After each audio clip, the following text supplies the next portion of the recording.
kobcinta horumarka haweenka Soomaaliyeed waa halkudhiga bandhig dhaqameedkani ama bandhig carweedka lagu qabtay xarunta aqalka dawladda hoose Xamar.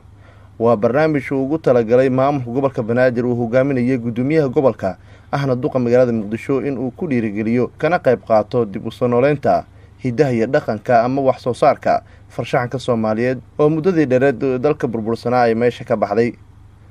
degmo kasta oo gobolka Banaadir ka tirsan ayaa ka faa'iideysanayay bandhig dhaqameedkani kuwaas oo qaar badan waxyaabaha ay soo bandhigeen laga wada iibsaday, waxaana goobta u soo dugaamaysi tagay mas'uuliyiin kala duwan iyo bulsho ka kala yimid xaafadaha magaalada Muqdisho. qaar ka mid ah mas'uuliyiinta soo gaaray bandhig carweedkani iyo haweenka gacantooda wax ku farsameeyay ayaa ay suura gashay inaan aragtidooda wax ka weydiiyo. dadkan aragtaan waxa soo saaray warta nabadda, dharka xiranha waxa soo saaray warta nabadda, caanaha weelkan ku cabay dhiishiisa waxa soo saaray warta nabadda.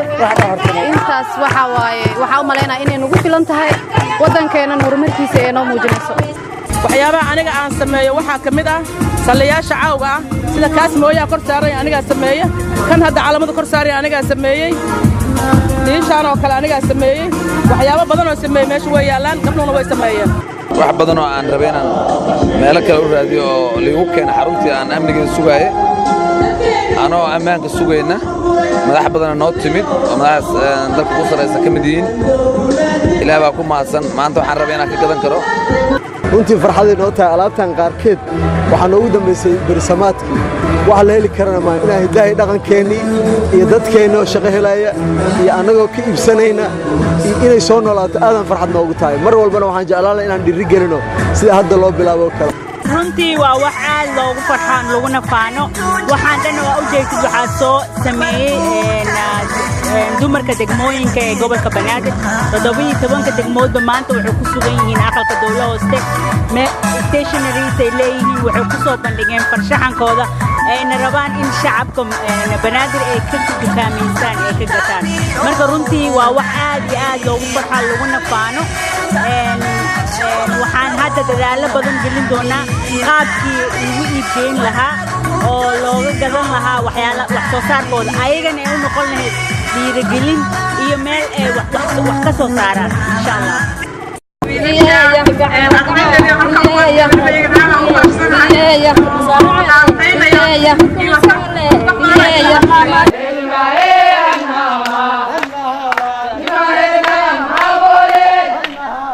gudoomiyaha gobolka Banaadir ahna duqa magaalada Muqdisho mudane Taabid Cabdi Maxamed ayaa ka mid ahaa dadka u soo dugaamaysi tagay goobtani. waxa uuna iibsaday agabyo kala duwan oo qurux badan kuwaas oo ay gacantooda ku sameeyeen haweenka Soomaaliyeed ee gobolka Banaadir. waxa uuna gudoomiyaha mid wax ugu iibsanayay haweenka kala socday 17 degmo gobolka Banaadir. qaybta hadda afariyo waa qaybta degmada Shangaani. qaybaha dhinacyada midigta iyo bidixda ay ugu dhigan sidoo kale waa degmooyin kale oo ka tirsan gobolka Banaadir kuwaas oo iyagana soo bandhigaya astaamaha waxyaabo la xiriira hidaha iyo dhaqanka Soomaaliyeed. waana maalintii labaad oo uu barnaamijkan socdo, waxaana loogu talagalay in lagu dhiirigeliyo haweenka Soomaaliyeed si dib loo soo celiyo waxyaabaha la xiriira hidaha iyo dhaqanka. kani waa koofid ama waxyaabaha loo yaqaano wax soo saarka haweenka Soomaaliyeed, waxaana gacantooda ku sameeyay hooyooyin Soomaaliyeed iyo gabdho Soomaaliyeed. duqa magaalada Muqdisho ayaa shir jiraayad uu kaga hadlaya bandhig carweedka u qabtay warbaahinta. waxa ugu weyn oo looga dan leeyahay waxa ay tahay qofkii wax ka iibsaday wuxuu suurtageliyay dhaqaale guri ayuu dhaqaale ku kordhiyay. family ayaa waxay heleen inay biil ka helaan ama waxbarasho uga dhiibaan arday ama ay u suurtagasho ay maanta suurtagelisay. aniga waxaan ku faani karaa sharaf ii ah wax alla wixii aan iibsaday inay qoys Muqdishaawi wax u tarayso wax weyn ay tahay. gaar ahaan waxa aad ii taabanaysa wixii maanta wax ku gatay iyo qof kastoo ila mid ah madaxda dawladda aanu mahad celinaya oo timid wax alla waxay iibsadeen waxay dhiirigelinaysaa hooyo Soomaaliyeed ayay waxay ka saacidaysaa marka ugu horeyso inay hesho yani dakhli dhaqaale ee soo galay in lagu dhiirigeliyo ama la yiraahdo si dadban waad mahadsan tahay xirfadii aad soo bandhigtay Ilaahay uu ku soo bandhigay. insha Allah taala biri way noo socon doontaa. biri galab ayaa la soo gabagabeyn doonaa hadduu Ilaahna gaarsiiyo. dhammaantiin aad iyo aad ay u mahadsantihiin. waan ku faanaa dhaqankayga, waan ku faanaa dadkayga, waana ku faanaa xirfadda iyo heybadda gabdhaha Soomaaliyeed Ilaahay siiya. aad iyo aad baa u mahadsantihiin. waana markii ugu horeysay aqalka dawladda hoose Xamar lagu qabto barnaamij sidan oo kale oo aad u balaaran dawladda ka sanadkii. qaar iyo TV qaranka Soomaaliyeed. magaalada